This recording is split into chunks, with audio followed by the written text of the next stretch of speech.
ഇനി ഞാൻ മറ്റൊരാളെ കൂടി പ്രേക്ഷകർക്ക് പരിചയപ്പെടുത്താം. ഒറ്റയ്ക്ക് നിൽക്കുന്ന ഒരാളുണ്ട്. പേരെന്താ?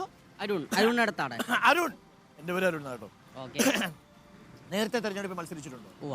എവിടെ പ്രാവശ്യം ചാലക്കുടി നിയോജക മണ്ഡലത്തിൽ. ചാലക്കുടി നിയോജക മണ്ഡലത്തിൽ മത്സരിച്ചിട്ടുണ്ടോ? മത്സരിച്ചിട്ടുണ്ട്. എന്തായിരുന്നു ചിഹ്നം? ചിഹ്നം എൻഡിയുടെ സ്ഥാനാർത്ഥിയായിട്ടാണ് മത്സരിച്ചിരുന്നത്. എൻഡിയുടെ സ്ഥാനാർത്ഥിയായിരുന്നു. താമരയായിരുന്നോ? താമരയായിരുന്നു. അരുൺ BJP സ്ഥാനാർത്ഥിയായിരുന്നോ? ഇതിക്ക് മുമ്പ്. ആണോ? എന്താ ഇതിക്ക് മുമ്പ് ഈ ഇലക്ഷന് വരുന്നതിന് ഈ ഇലക്ഷന് മുമ്പോ? ഓ അത് ശരി. ഓക്കെ. 2000 എവിടെ വീട്? എവിടെയാ അരുൺ? ചാലക്കുടിയിലാണ് വീട് വരുന്നത്. ചാലക്കുടിയിലാണ് വീട്. ഓക്കെ. ഇത്തവണ നമസ്കാരം. ചാലക്കുടിയാണോ വീട്? എവിടെ? മലപ്പുറം. മഞ്ഞപ്ര ചാലക്കുടി മണ്ഡലം അല്ലേ? ചാലക്കുടി മണ്ഡലം അല്ലേ? കണ്ടപ്പോ വന്ന കാണാറുണ്ട് അല്ലേ? ഓക്കെ, സന്തോഷം. എന്താ പേരെന്താ? ഓക്കെ, കുട്ടൻ. ഓക്കെ. എന്താ ആശുപത്രിയിലെങ്ങനെ പോയതാണോ? അവിടെ പോണം അല്ലേ? എന്താ ഷുഗറോ എന്തെങ്കിലും പ്രശ്നം ഒന്നും ഉണ്ടല്ലോ? പ്രശ്നന്റെ ഉള്ളൂ, കുഴപ്പമൊന്നുമില്ല കേട്ടോ. കാണാൻ. ഓക്കെ. അപ്പോൾ കുട്ടൻചേട്ടനാണ്. അപ്പോൾ ഈ തെരഞ്ഞെടുപ്പ് മത്സരിക്കാൻ പോവാ അരുൺ? ഈ മത്സരിക്കാൻ പോവാണ്. സ്വതന്ത്ര സ്ഥാനാർത്ഥിയായിട്ടാണ് മത്സരിക്കുന്നത്. എന്താ നിങ്ങളുടെ നയം? നമ്മളുടെ ഇവിടെ ജനങ്ങൾ വളരെയധികം ബുദ്ധിമുട്ടിക്കൊണ്ടിരിക്കുകയാണ്.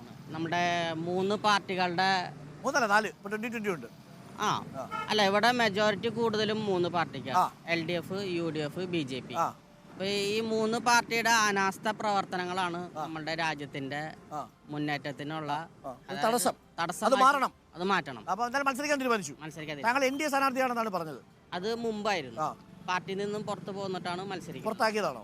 അല്ല. ഞാൻ നമ്മുടെ രാജ്യത്തിനെ ജനങ്ങളുടെ ബുദ്ധിമുട്ട് മനസ്സിലാക്കി അവരെ മുന്നേറ്റത്തിലേക്ക് നയിക്കാനാണ് നമ്മളുടെ. രാഷ്ട്രീയം അല്ലാതെ വേറെ എന്താ തൊഴിൽ? ഞാൻ കൂലിപ്പണിയാണ് ചെയ്യുന്നത്. ഇവിടെയാണോ? ചാലക്കുടി തന്നെയാണ്. ചാലക്കുടി തന്നെയാണ്. ആണോ?